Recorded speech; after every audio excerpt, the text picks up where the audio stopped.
Hello, dear listeners. Today we dive into the extraordinary story of Jeff Bezos, the founder of Amazon, and we will use it as a clear, level 3 listening practice to build vocabulary, rhythm, and confidence. This lesson follows the original storyline closely, using friendly sentences and repeated key words so you can shadow, notice stress, and remember chunks.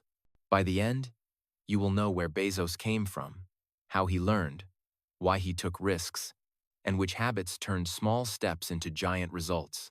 Read once for meaning, then listen while following the text, and finally speak aloud with me. Keep a notebook ready for new phrases, and pay attention to connectors, time markers, and signal words. Ready? Let's begin at the beginning. Jeffrey Preston Jorgensen, later known to the world as Jeff Bezos, was born on the 12th of January 1964 in Albuquerque, New Mexico. His mother, Jacqueline Giese Jorgensen, was only 17, still in high school, and determined to protect her child's future. His biological father, Ted Jorgensen, struggled with alcohol and did not provide the stable presence a young family needed, so Jacqueline made the brave decision to leave while Jeff was still an infant. A few years later, she met and married Miguel Mike Bezos, a kind, disciplined Cuban immigrant who had worked hard to study and build a life in the United States. Mike adopted Jeff legally, and with that decision, the family name changed from Jorgensen to Bezos, symbolizing a new beginning. Mike was an engineer at Exxon, and the values he modeled, discipline, thrift, and responsibility, shaped the household. At the same time, Jacqueline's resilience showed Jeff that courage and love are also practical forces. From the start, Jeff wanted to know how things worked. He inspected hinges, buttons, and wires, and he asked why again and again. The family encouraged curiosity without wasting resources. Fix it if you can. Improve it if you try.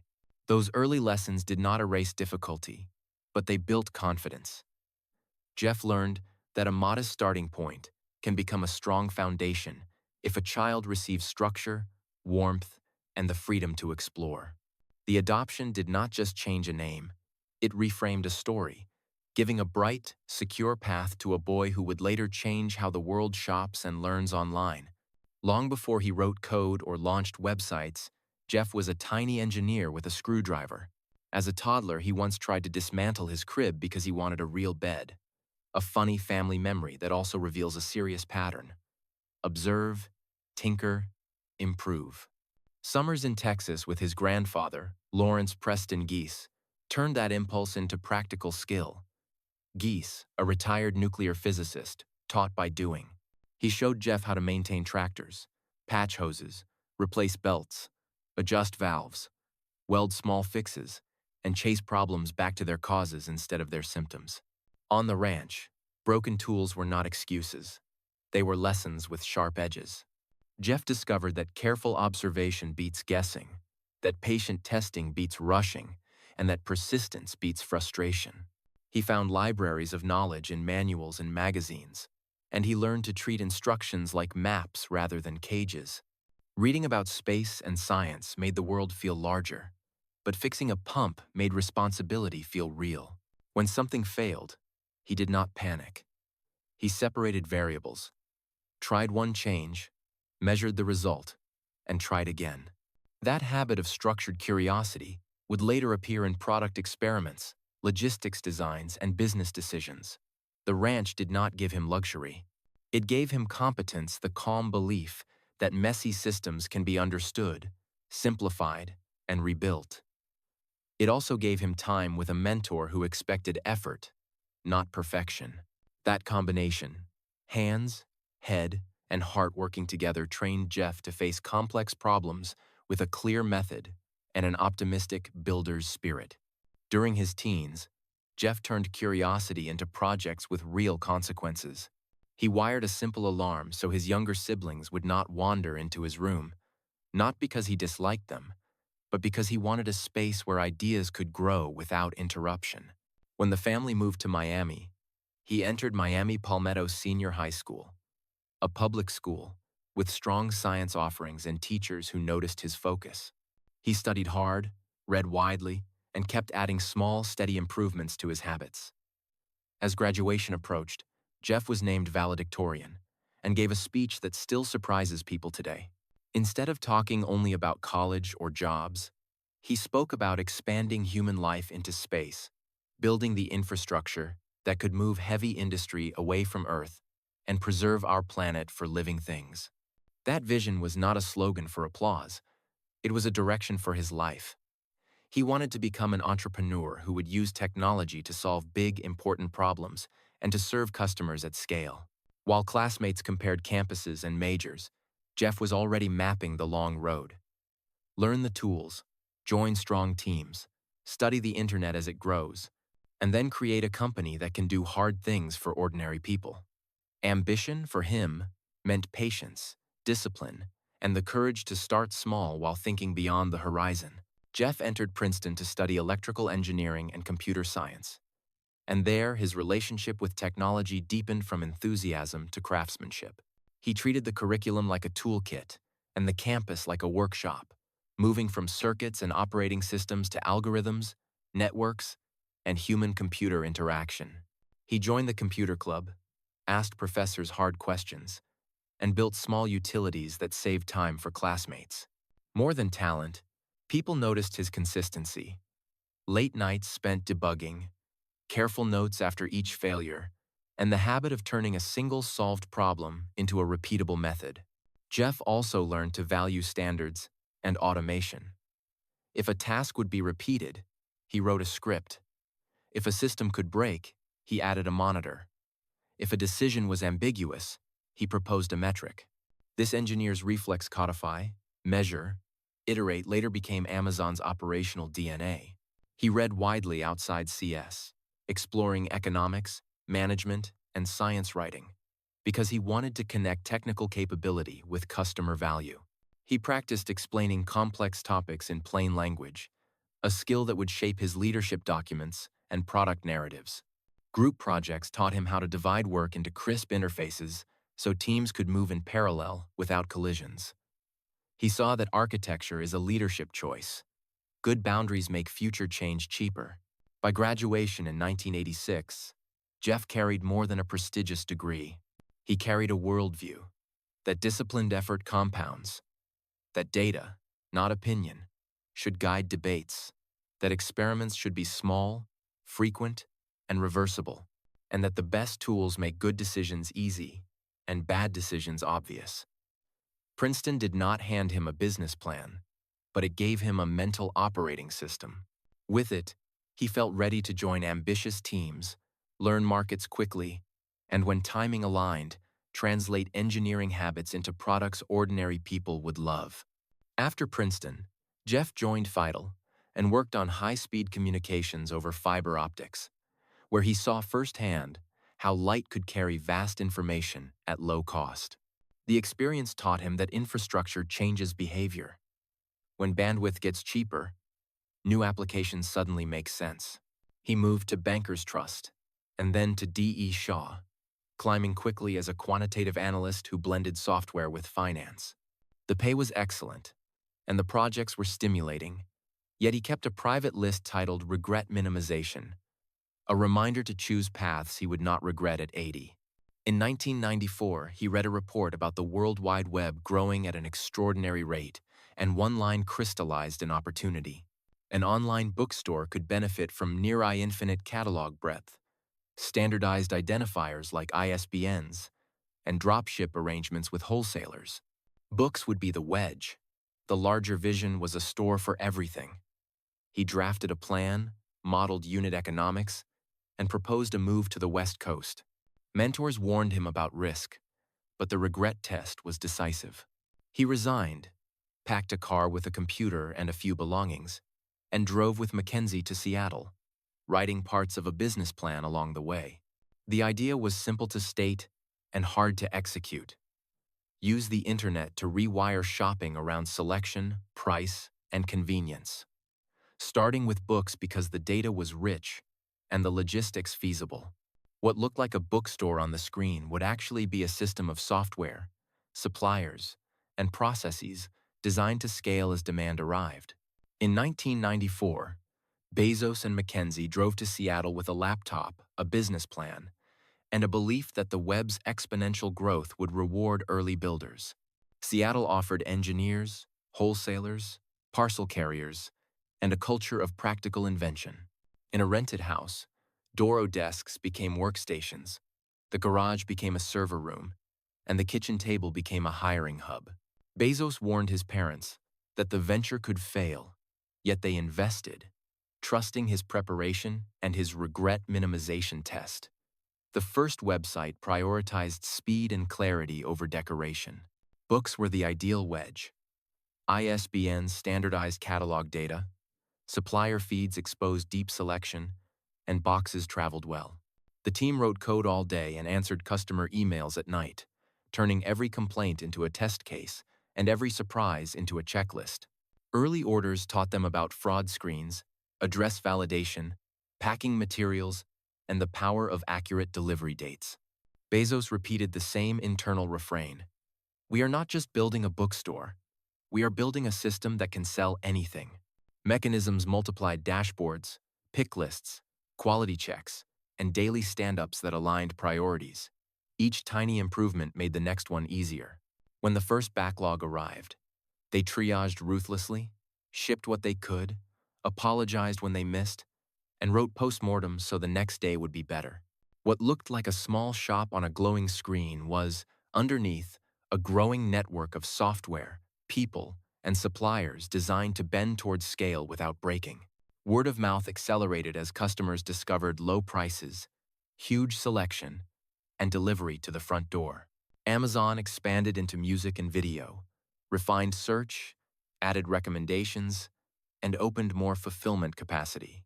In 1997, the company went public, inviting anyone to invest in the belief that the internet would change how people buy almost everything.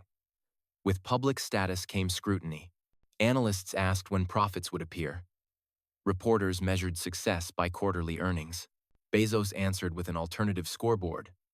Customer experience first, cash flow and market share second, accounting profit later. Internally, the flywheel was taking shape. Lower prices and faster delivery attracted more customers. More customers attracted more sellers. More sellers increased selection. Greater scale improved unit economics. Lower costs enabled still lower prices. Despite that logic, the financial statements showed losses, and the stock price swung violently. Inside the company, the focus remained on controllables: uptime, pick-a-pack-ship accuracy, on-time delivery, and contact per order. DoorDesk frugality kept teams scrappy, while written reviews and weekly metrics grounded debate. International sites launched. Partnerships with distributors deepened. Hiring brought in operators who could handle peak season chaos. The IPO was not a finish line. It was fuel for experiments in logistics, software, and merchandising. Some bets failed, and the company documented each failure to protect learning. When critics said fundamentals would catch up, Amazon agreed and kept building the fundamentals it believed would matter most once customers formed new habits. Losses were not a glitch. They were investments in capabilities. Competitors would struggle to copy quickly. By the late 1990 seconds, the web felt like a busy marketplace held together with string. Stores launched daily. Many were pretty but slow, exciting but unreliable. Amazon's core job was to manufacture trust at scale and to keep it when capital markets turned hostile. Trust began with speed. Teams profiled pages, reduced images, simplified HTML, and cached results so dial-up users could see content quickly. Navigation put the search box at the top and breadcrumbs where customers expected them. Checkout removed needless fields and added sensible defaults. Error messages became instructions, not scolds. Confirmation emails were precise. Shipment notices included tracking. Returns were easy to start. Customer service measured success by problem solved, not ticket closed. Because a generous, fast fix turned frustration into loyalty. Packaging became another trust surface. Standardized boxes reduced damage, right-sized dunnage reduced waste, and clearer labels reduced misroutes. Barcodes and scanners slashed mispicks. Metrics defect rate, Late shipment rate, contact per order, and return reasons were reviewed weekly. In those reviews, anecdotes sparked hypotheses, but data settled arguments. As selection grew beyond books, complexity surged. CDs and DVDs were small and durable. Electronics needed anti-static handling and more fraud checks. Toys spiked seasonally. Apparel introduced sizing and higher return rates. The answer was process plus software. Slot fast movers near pack stations, route orders to the optimal fulfillment center, and forecast with supplier lead times and promotional calendars in mind. The marketplace model expanded selection without inventory risk. Third-party sellers listed on Amazon, while performance scorecards and the A2Z guarantee protected customers. Ratings, reviews, and helpful votes, though controversial at first, reduced buyer regret and returns. Then the dot-com bubble burst. In 2000-2001, capital dried up, and dozens of online retailers disappeared. Pundits predicted Amazon would follow.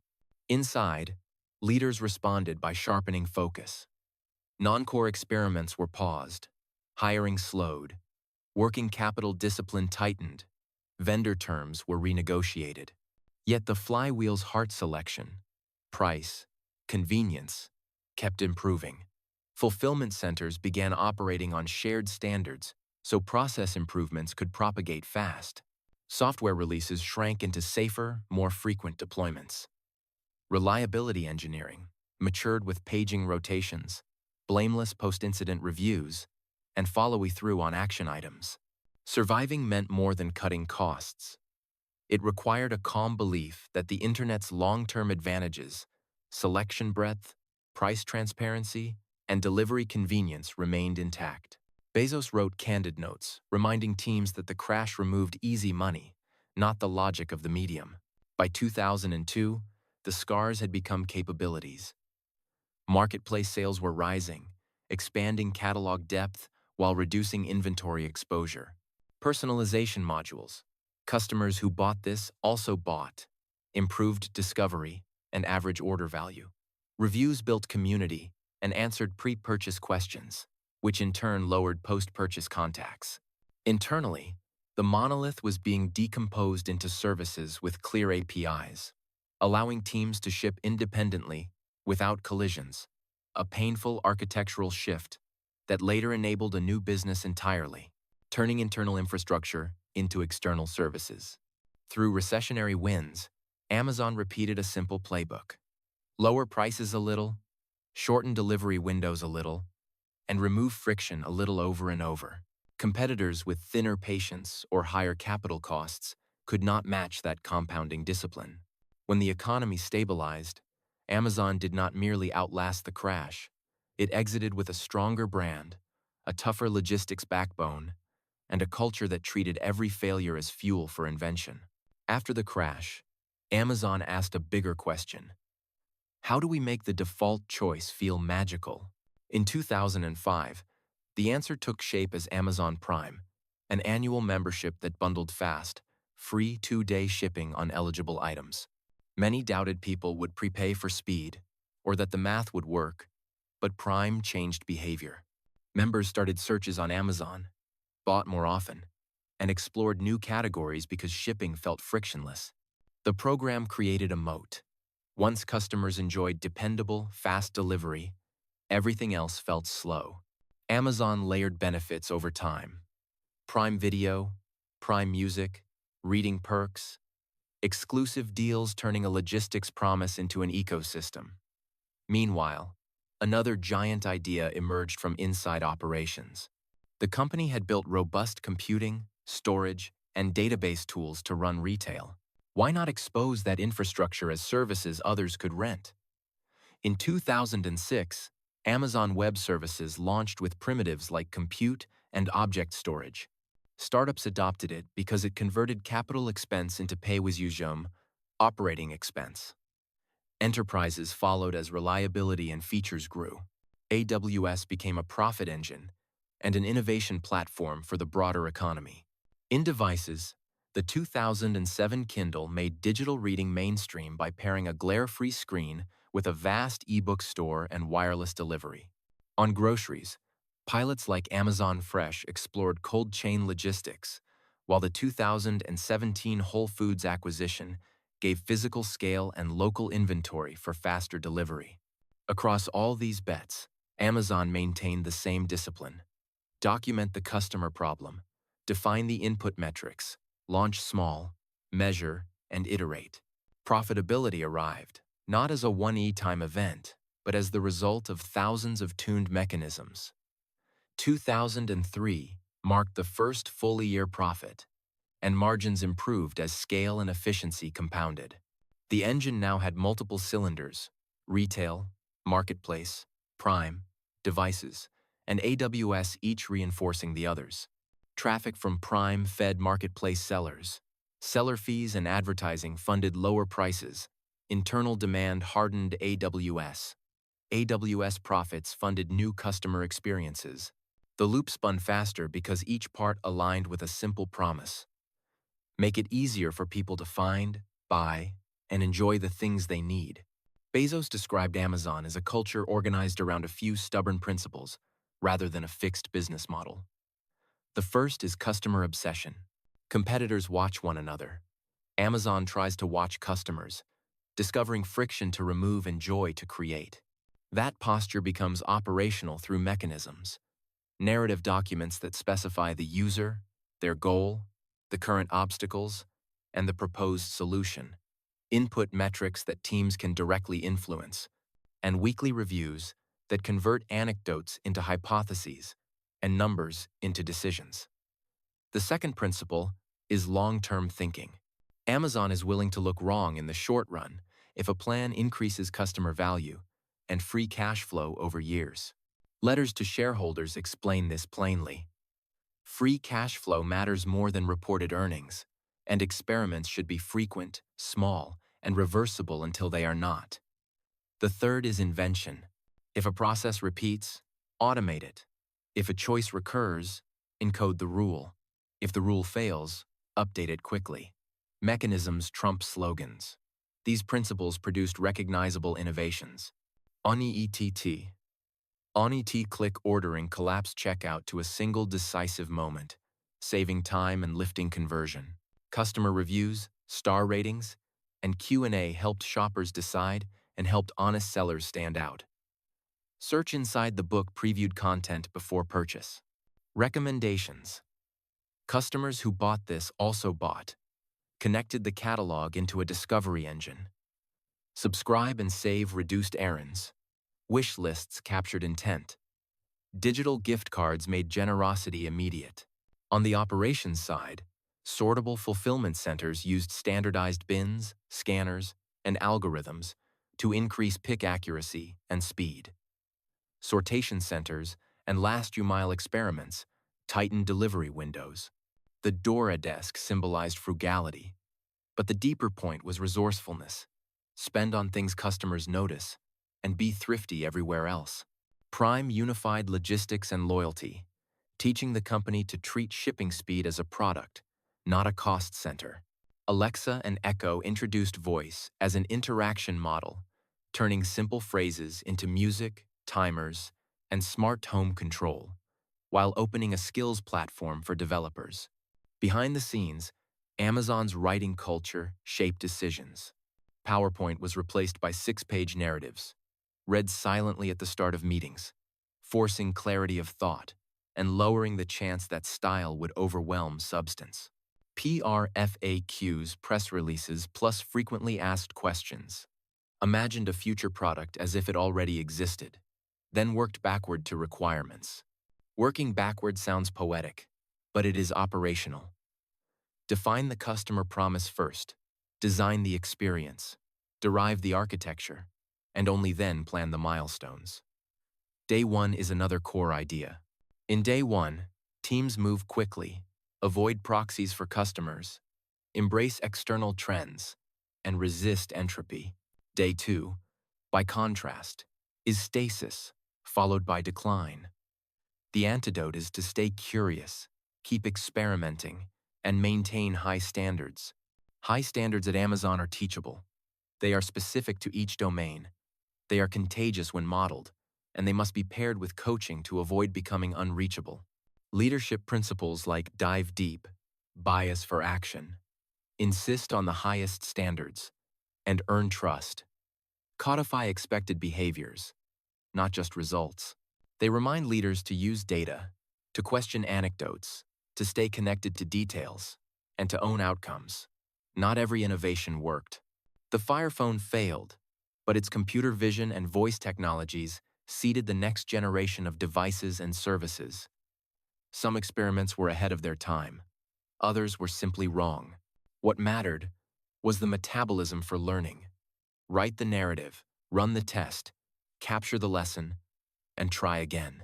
Over decades, this philosophy turned Amazon from an online bookstore into a platform, a marketplace where millions of sellers reach customers, a logistics network that moves goods quickly, a cloud that powers startups and enterprises, and a portfolio of devices and services that meet customers where they are on screens, in speakers, and at their doors.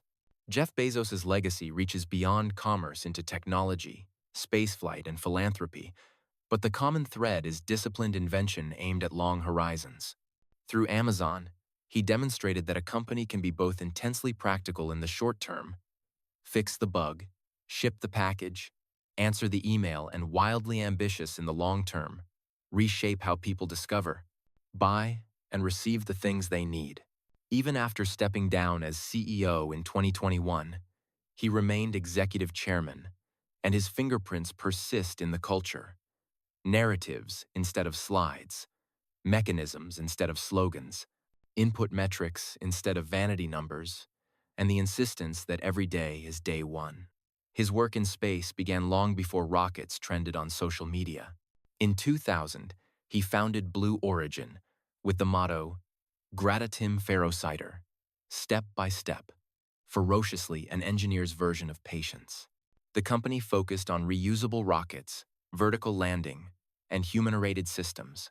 In 2021, Bezos himself flew on New Shepard, a short but symbolic mission showing that private space travel was moving from concept to experience. Blue Origin pursues a vision in line with Bezos' teenage valedictory speech: heavy industry off Earth, preserved biosphere on Earth, and millions of people living and working in space. That vision is audacious, but its method mirrors Amazon's. Build capability, test safely, learn, and repeat. Philanthropy formed another pillar. The Bezos Earth Fund committed billions to climate work, targeting science, policy, and scalable solutions, while others supported education, housing, and communities. The approach again reflected a builder's bias, fund mechanisms that enable others to multiply impact. In personal life, Bezos was married to Mackenzie Scott for 25 years. They raised 4 children and later divorced in 2019, maintaining mutual respect. He has since been with Lauren Sanchez, whose aviation background and media career intersect with his interest in aerospace and storytelling. For all the public attention on wealth, the private through line seems simpler: family time, outdoor trips, and the joy of building. What can learners take away from this story? First, the value of the regret minimization framework. Imagine yourself at 80 and ask which choice you would regret less. That lens pushes people toward bold, principled risks. Second, the power of mechanisms. Good intentions fade. Mechanisms persist. A checklist, a metric, a weekly review, or a written narrative will make a good habit durable. Third, the discipline of inputs. Output goals, revenue, profit, share price are lagging indicators. Focus instead on input metrics you control: selection breadth, defect rate, delivery promises kept, and customer support quality. Fourth, the importance of long-term thinking paired with short-term urgency. Move fast on small reversible decisions. Move carefully on one-way doors. Always keep the 10-year picture in view. Fifth, the combination of frugality and ambition. Door desks and cheap flights are not about image. They free resources for things customers notice. Sixth, the builder's comfort with failure. Failed bets like devices that did not resonate or services that never grew still produced capabilities reused elsewhere. Seventh, the value of clear writing. Replace slogans with stories, bullets with paragraphs, fuzzy goals with testable promises. Eighth, the virtue of enduring curiosity. Start with science fiction wonder. Then do the math, write the code, and ship the box. Finally, remember that success compounds from many small, well-chosen steps. A faster page, a clearer email, a better package, a shorter delivery window. Jeff Bezos' path from a curious child dismantling a crib to a founder who helped normalize online shopping and then turned inward infrastructure into cloud services shows what patient, structured effort can produce. You do not need his resources to apply his methods. You can choose a problem worth solving, define the customer, write the narrative, establish the metrics, and take the next smallest reversible step today. That is the real inspiration behind the story. Not a miracle moment, but a repeatable process that turns vision into daily practice, and daily practice into lasting change. Did this story help your English grow? Share it with a friend or family member who'd love an inspiring lesson, and spread the motivation. Your support keeps us creating clear, Level 3 stories that build real-world listening confidence. Subscribe to English Avenue today and tap the bell so you never miss the next episode. More powerful stories, practical vocabulary, and guided shadowing are on the way. Comment your key takeaway below, and let's keep learning together, 1 minute at a time.